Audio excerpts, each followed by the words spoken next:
Hi there, members of the U.S. speed skating community. This is Dr. Nick Galli, mental performance coach for U.S. speed skating national teams. And in today's video, I'd like to talk about how to handle mistakes and or failures that inevitably occur when we are training and competing. And I'm going to call this methods for compartmentalizing. Basically just a big word for how do we take the failures, put them away so that we can turn our focus to what's most important, which is whatever we're doing in the next moment. And we don't allow that mistake or failure to continue to haunt us as we move forward. So take a moment, and I just want you to get in touch with a recent mistake or failure you've made. If you can't think of one, you're lying to yourself, because we make them every day, even the best of us. So go ahead and pause me for a moment and take some time to think about these questions. I think that'll help you to really connect with the rest of the slides.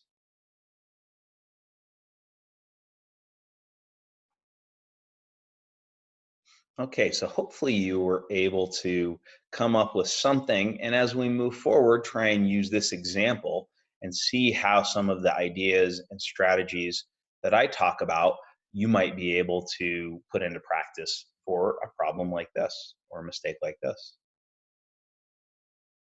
The first thing that I want to say is that oftentimes in sport, it's not so much the mistake or the failure itself that causes us to feel badly or become unfocused or unmotivated. It's really how we think about or our belief about the mistake or the failure. So in psychology, a famous psychologist named Albert Ellis calls us the ABC model. A standing for the adversity, so that would be the mistake or the failure. So let's say you fall during a race. B, our belief or explanation about why that situation happened.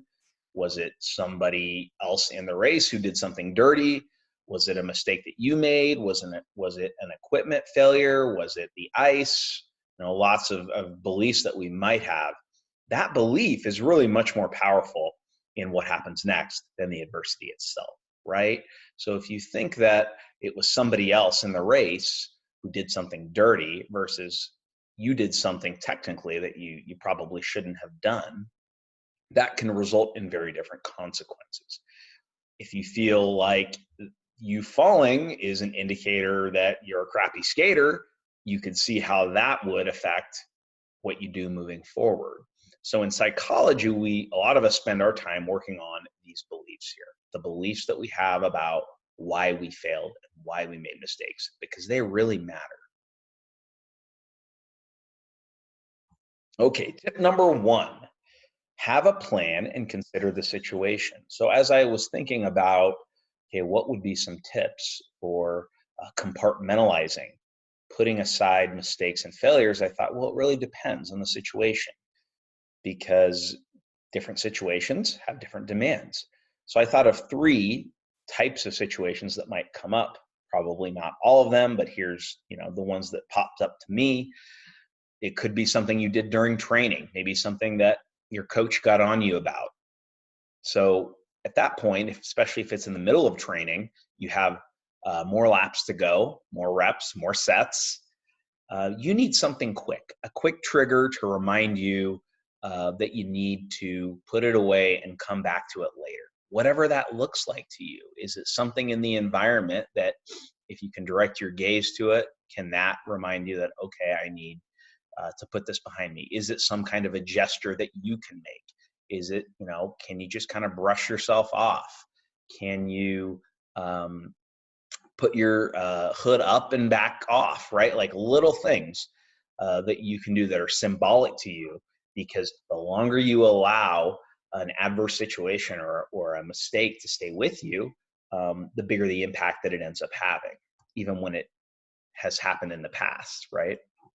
Then there's mistakes you make during a competition, when not necessarily during the race, because you don't have a ton of time during the race to deal with it, but when you still have more racing to go.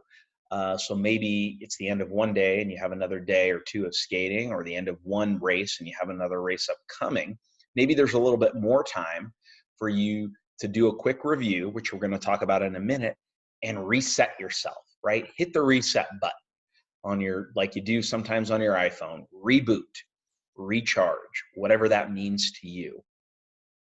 And then finally, there's, I guess, the more longer term, when you've got more time, the competition's over, maybe even the season's over, you're on a recovery week, and you have more time to break things down, maybe even alongside your coach, engage in some deeper reflection about what am I doing, or what did I do, and what can I do differently.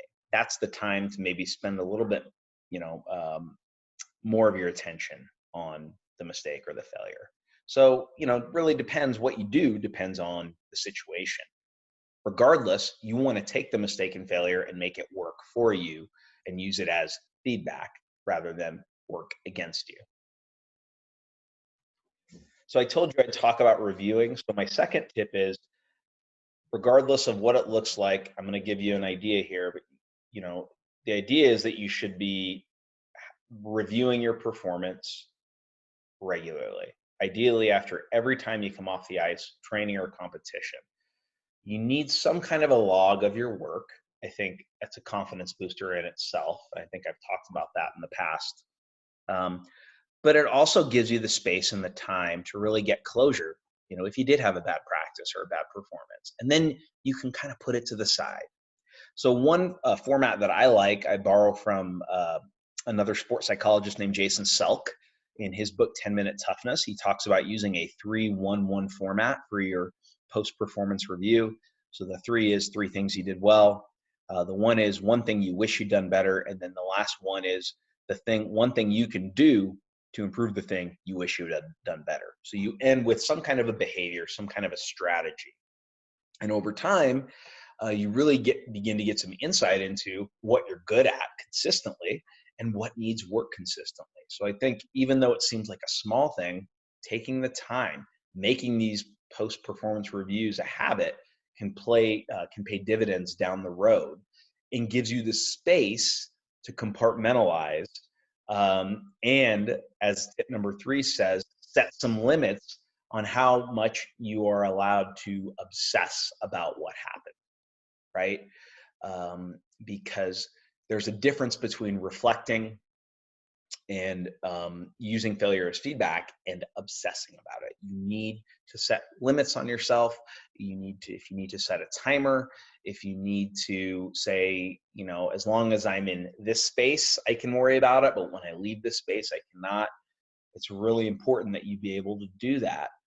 Just as you're able to shift your focus when you come into a training or competition, it's important that you are able to turn the volume down a little bit, so that your mind can get away from it and get some rest. You come back and usually you have a different, fresher perspective. So set limits on yourself. Like to end with a quote. I don't know who to attribute this to, but I liked it. It fit with sport. Failure is feedback, and feedback is the breakfast of champions. And it's so true. You're going to fail.